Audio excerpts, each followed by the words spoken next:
Okay, so today I'm gonna teach you how to go from this to this in just 4 days. And I lost over 5 kgs in 95 and a half hours. And I'm also gonna teach you how to lower your cancer risk, all right? Now you might be going, bullshit, there's no freaking way somebody can lose so much weight in just 4 days. But obviously I was flexing in that photo, okay? This is the actual change in the 4 days. And I wasn't flexing, I didn't pump myself up, which is what a lot of people do in their after photos. I didn't change the lighting, and I wasn't dehydrated. I was fully dehydrated for this photo, and I wasn't flexing my abs, okay? I guarantee you most of the Instagram influencers in their videos, they would be pumped up from doing some weights before they're shooting the video, and they'll be flexing their abs, okay? So I'm going to talk about fasting today, and a lot of people may have heard of intermittent fasting, but I guarantee you 99% of the population has never, in developed countries, have never gone more than 24 hours without food, because we are generally very prosperous these days, okay? So even poor people generally have never gone more than a day without food, okay?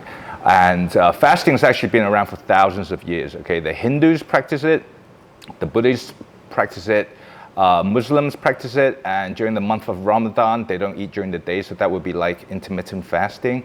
And the Greek philosophers practice fasting, and they made their students fast because it actually made them more clear-minded, all right? And in recent years, they've discovered that fasting also lowers cancer risk, okay? And I'm gonna put the studies regarding this in the description of this video below. And not many people know about that, all right? And there's good reason why not many people know about that, because they don't use it for preventive medicine, because if people didn't get sick and didn't get cancer, then the medical and pharmaceutical industry wouldn't be making money, and also the processed food companies do not want people fasting, because then they'll be eating less of their products, right? So basically, when you fast, okay, after around 14 hours, your body will start, after it's used up its glycogen, which is the animal store of carbohydrates in our muscles and our liver, the body will start burning its own body fat in a process called ketosis, and which produces ketone bodies. And when the body detects high levels of ketone bodies, it goes into autophagy, okay, which is after around 24 hours. And autophagy is the state of recycling misfolded proteins and old cells, and also cancer cells in the body, to basically keep alive the existing healthy cells, because because the body is sensing that it's no longer getting additional nutrition, so it needs to recycle its own proteins, okay? So the process in which that happens is that normally when we get nutrition, when we eat proteins and carbohydrates, it causes the body to activate a process called MTor, which is the mammalian target of ribomyosin, okay? That's a nutritional metabolic pathway, and it becomes activated. And that's normal, okay? So it becomes activated, and the cells grow and they proliferate and multiply. But the problem is, in modern times, because people are just eating so often, and they're not meant to eat all the time, they're snacking in between meals and eating all the time, that the mTOR system gets activated all the time, and that actually increases the chance of getting cancer. And if you look at this chart, this is the chart of cancer rates in the US. Since 1980, it's gone up 400%, okay? And almost half of Americans, if they live till their 70s, will get cancer, okay? And that was not the case back in the 1970s, okay? Cancer rates are way higher, and this is despite smoking rates having gone down significantly. So whatever is causing the cancer is even more powerful than smoking, all right? So that's from increased chemical use, these high carbohydrate diets from processed foods, and also the processed foods having high levels of sugar and seed oils, which causes inflammation, which is one of the causes of cancer, and then also from high levels of mTOR activation. So basically, when you fast, after 24 hours, autophagy goes up. And then if you fast until around 3 days, autophagy becomes so high that the body will recycle its immune cells, and the immune system becomes more active, and then it will go after the cancer cells, all right? So just bear that in mind. Now, I am not a medical doctor, although I will tell you now that almost all medical doctors, unless they're interested in the subject themselves and go and study it themselves, will not be taught this subject in medical school, because there's no money in preventive medicine, okay? So no doctor is gonna tell you to go and do fasting, all right? But I can tell you now, do not do fasting if you have low blood pressure, if you are underweight, or if you're pregnant, because your unborn baby needs the nutrition, okay? Everybody else, if they do fasting and they're healthy, normal weight and healthy, then great. If they're overweight and unhealthy, it will actually benefit them, because if they, for example, have arthritis and they're overweight, then they lose weight, and it'll help them with their joints. And then people with like diabetes, if they cut out the carbohydrates, then they regain insulin sensitivity, and not eating also really helps that, okay? So if you are going to do a fast, it really helps to, first of all, take electrolytes, okay? You do not want to do a fast without electrolytes, because you're no longer consuming foods.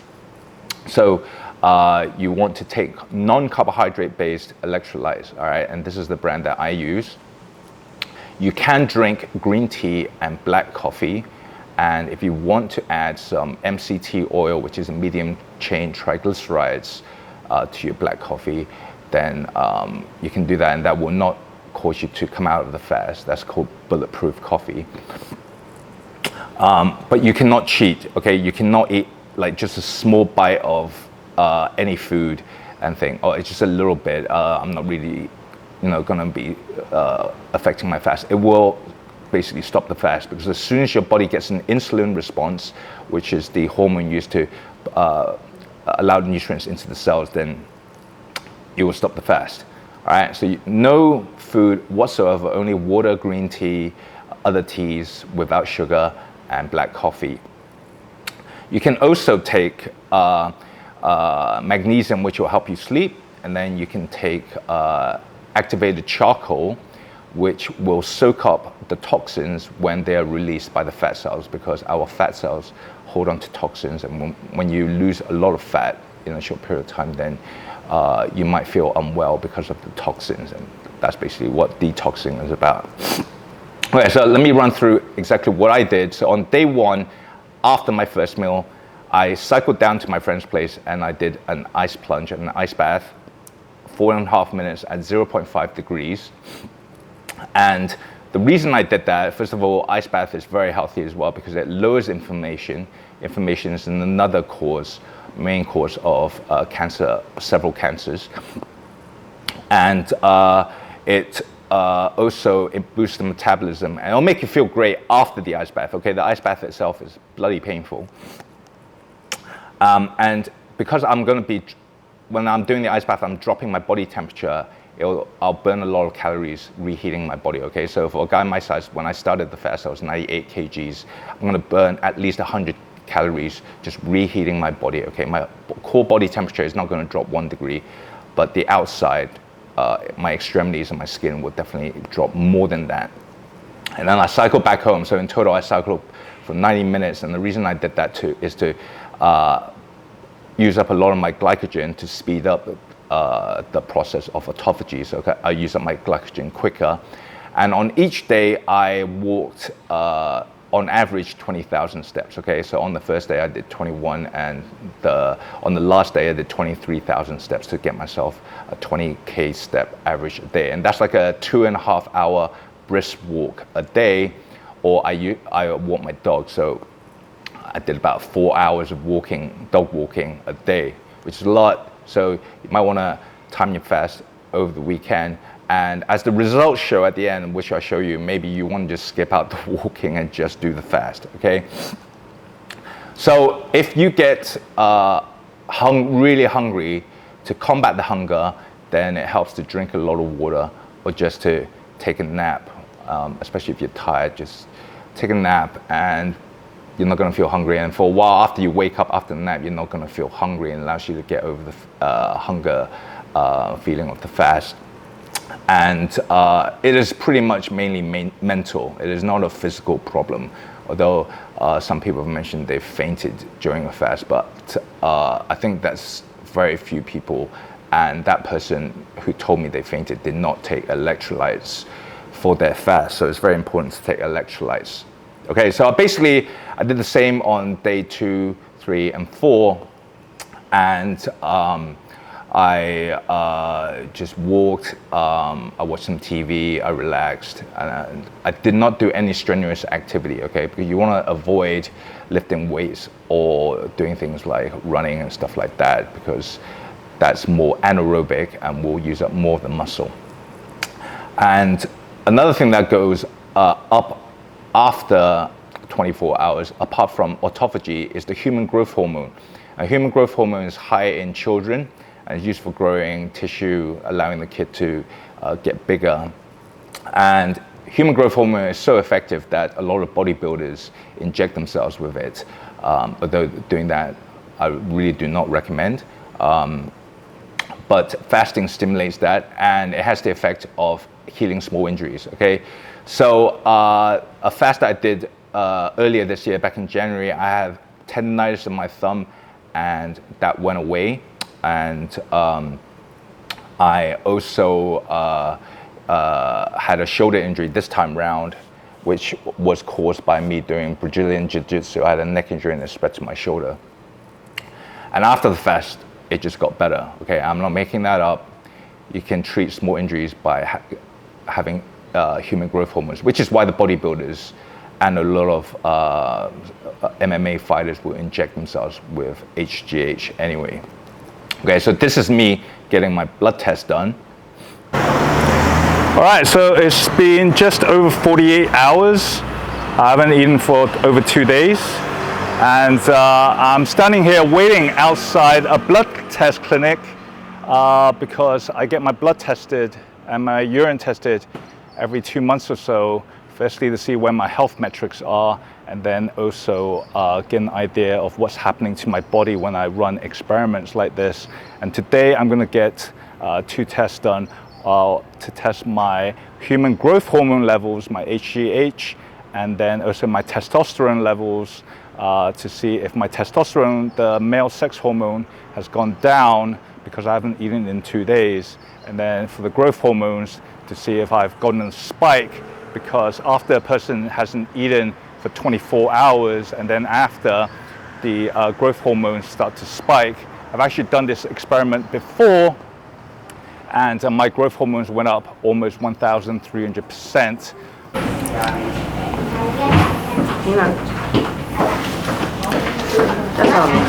Willie Booker.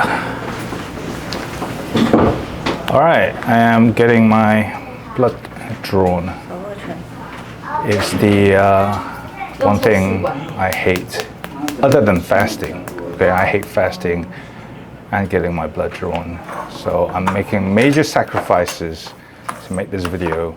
So please pause the video, like the video, and subscribe to my channel. All right, so let's go over the blood test results. Now, my baseline HGH was 0.2 nanograms per milliliter, and after 48 hours of the fast, it was 0.96 nanograms per deciliter. So it was 480 times baseline, okay, and it was way higher. In fact, if it had gone any higher, it would have been above the upper normal range. In fact, my fast in January, it was above the upper normal range. And again, that helped me fix my injury. Also of interest, my testosterone level is very, very high, okay? It's almost 770 per nanograms per deciliter, and that's like in the top 0.1% of 45-year-olds. I'm not bragging about that, it's just really high.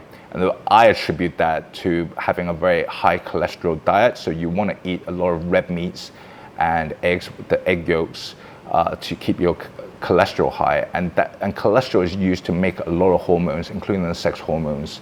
estrogen and testosterone. Testosterone is very important for building muscle. So these people eating very low cholesterol diets are really impacting their ability to make muscle and even their fertility rate. So eat lots of egg yolks and red meats. Do not listen to the official nutritional advice, which has been wrong for the last 45 years. And stop eating things like ground turkey or chicken breast or just egg whites for the gym bros, and eat a high cholesterol diet, right?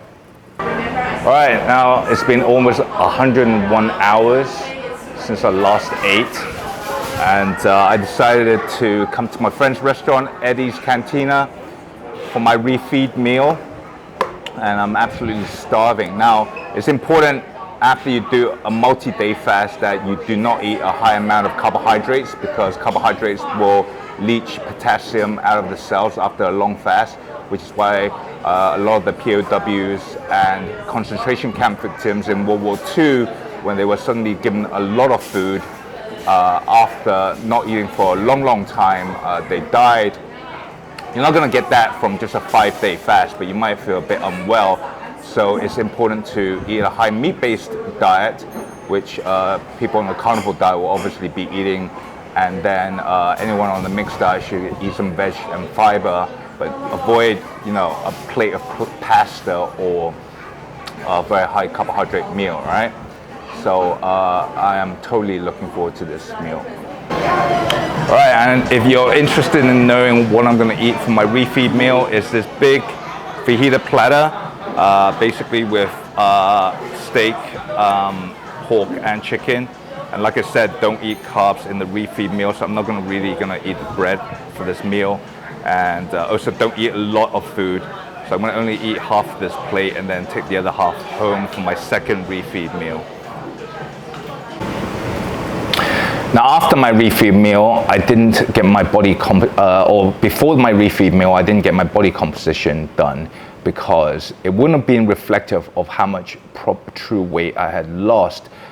Because as soon as I refeed, I'm gonna put on some weight again, because my body will put on some glycogen, and that will hold on to more water. Also, before I did the fast, I was taking creatine supplements. Okay, creatine monohydrate is used by a lot of athletes and people who go to the gym, because it boosts their performance, because they'll get more reps out of their workouts, and that is not a performance enhancing drug. Creatine naturally exists in beef and tuna and various foods. And I took 10 grams of creatine during my refeed after my fast, so that I will put some weight back on and some water back on. So it'll be a more realistic reflection of how much the fast really impacted my body, and not just me being depleted because of my glycogen, also because I no longer had creatine in my system. And so before I did my refeed and before I put creatine back in my body, I had lost 5.4 kgs of body weight. And then after I did my refeed, I had regained some weight, but I had still lost 4 kgs. Okay, so I put 1.4 kgs back on. All right. Now, the amount of muscle I lost for me was horrendous, in my opinion, because I shouldn't have been able to hold on to more muscle if my HGH had remained the same, had gone up, spiked, which allows the body to hold on to more muscle. I lost 1.6 kg of muscle. So if I was going to do this fast experiment again, I would not do 20,000 steps a day. That was probably pushing my body way too hard, too much caloric demand, and the body still tapped into my muscle. And then I lost 1.3 kg of body fat. So almost the same amount of muscle loss as fat loss, which isn't very good. But actually it beats Ozempic, which is the weight loss drug that has become really popular, which apparently has caused some people to lose like up to 60% of their muscle versus total weight loss, because that's one of the side effects, very heavy muscle loss, and also causing nausea and stuff like that. So people who want to rely on Ozempic to lose weight, they should be aware of all the side effects, and that it is not a long-term solution, because as soon as they stop taking the drug and they get their appetite back and they start eating a lot again, then they're going to put the weight back on, but then they have less muscle to then, and their metabolic rate would have gone down. Okay, so body fat had gone down, and my body fat percentage had gone down from 20.1 to 19.6, so 0.5% in 4 days, which is actually a lot, okay? Because if you start off being obese and you lose, the rate of weight loss, body fat loss, and also percentage body fat loss will be much higher, because you have a lot more fat to lose.